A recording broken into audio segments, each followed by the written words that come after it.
of flying history. This the only airworthy example of its illustrious type anywhere in the world. Once this example stops displaying, whenever that might happen, we'll never see its like again. Go and stand in the car park behind us. The fact of this aircraft's design attributes to the very best of British engineering, and the same goes for its return to flight at the end of 2007. Lined up on the runway now and about to roll for takeoff. It's a sound you won't want to miss. Ladies and gentlemen, XH-558, the world's only airworthy Avro Vulcan B2. Hello.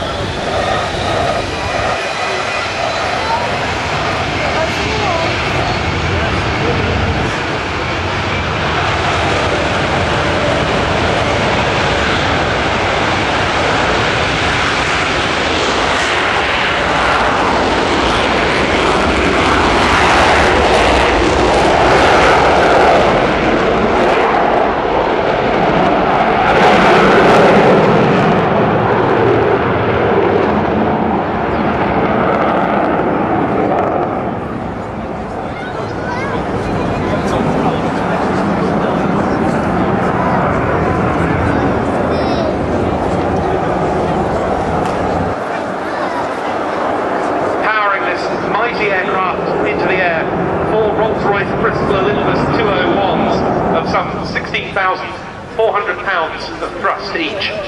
But while this is an aeroplane with an immense amount of brute force about it, originally designed as part of the great triumvirate of B-bombers, the others being the Vickers Valiant and the Handley Page Victor, the Avro Vulcan is also, as you'll see as she flies past, an immensely graceful aeroplane. The design,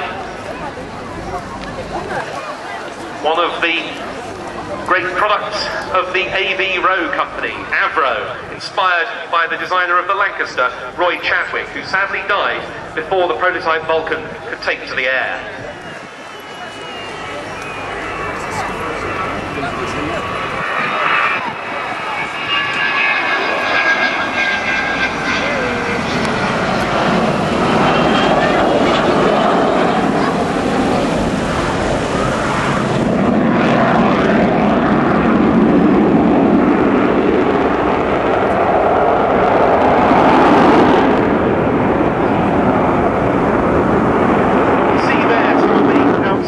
Maneuverability of the Vulcan design.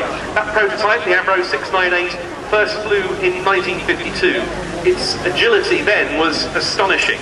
Indeed, not that long afterwards, one of the prototypes was rolled by its test pilot, Rolly Falk, at the Farnborough Airshow. Such was the confidence that the Vulcan pilots had in the design.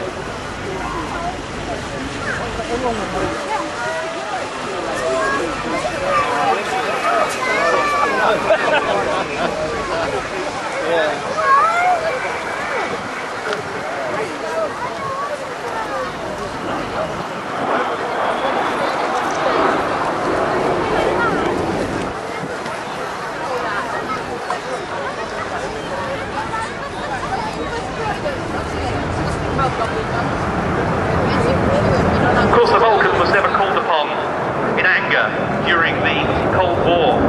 That nuclear deterrent that Britain and other nations maintained helped contribute to that.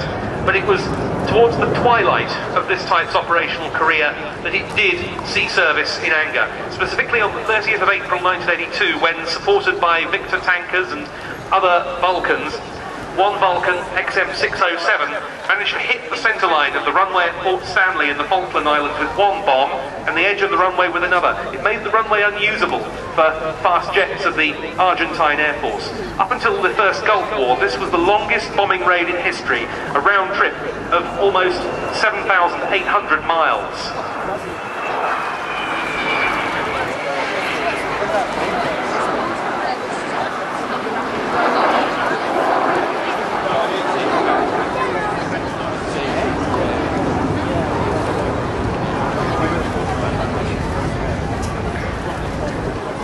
Vulcan XH-558 that we see here this year celebrates its own 50th birthday.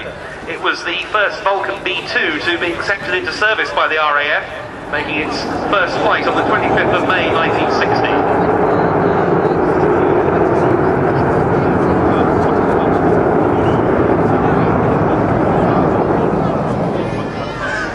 Just a few days ago, it was 50 years to the day since this aircraft gave its first air displays at the Battle of Britain Airshows at Finningley and Waddington, both former Vulcan bases.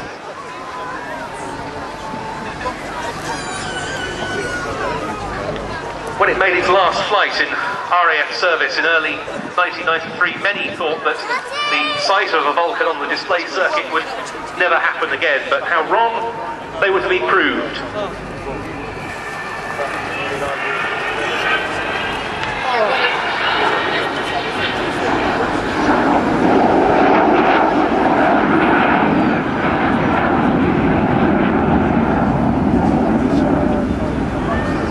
And that's all thanks to the Vulcan to the Sky Trust.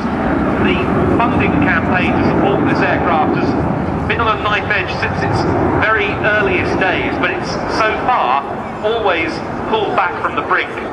It was remarkable in many ways that the aircraft was able to fly again in civilian service, doing so late in 2007. It's almost even more remarkable that it's remained on the airshow circuit since then.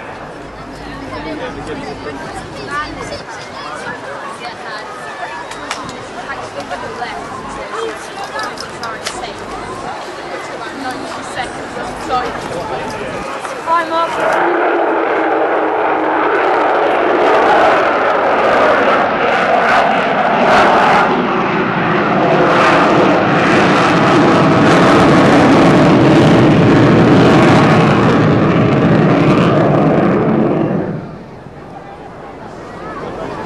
And is in part the sort of spectacle that the aircraft creates, just like that with the Vulcan Howl audible there, that's ensured the popularity of this aeroplane, but its flying future beyond this season is still far from certain, and it's down to you, the public, to keep this aircraft where it belongs. To get this far has cost something around £8 million, it's estimated.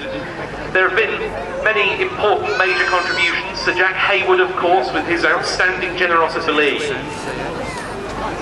Running in then from the left for a overshoot to depart, this Avro Vulcan B2 XH-558.